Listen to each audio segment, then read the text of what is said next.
Saudaraku, harga jual emas di Pasar Impres Takengon pada hari ini Kamis 27 Oktober 2022 masih normal. Diketahui, masyarakat di Aceh Tengah saat ini lebih dominan untuk membeli emas. Hal itu disebabkan dengan masuknya musim panen kopi di kabupaten tersebut. Salah seorang karyawan toko emas Mulia Baru di Jalan Gatot Subroto Pasar Impres Takengon, Muhammad Haidar, kepada tribungai.com mengatakan meningkatnya pembeli emas juga disebabkan karena harga kopi masih tinggi, sehingga masyarakat memilih membeli emas untuk menabung. Selain itu, Muhammad Haidar juga mengatakan di Takengon banyak transaksi dengan kadar ukuran per gram, berbeda dengan beberapa wilayah lain yang ada di Provinsi Aceh dengan dominan membeli emas dengan kadar atau hitungan mayam.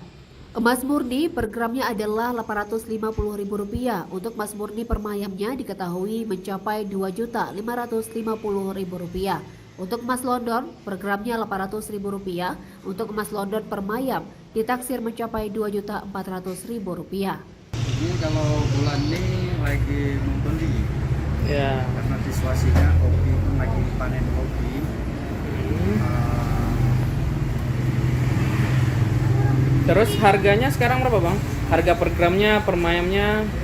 Kalau per gramnya 800 per gramnya. Kalau kira per mayamnya, kalau emas London 24. Dari Aceh Tengah, Romadani, Tribun Gay TV.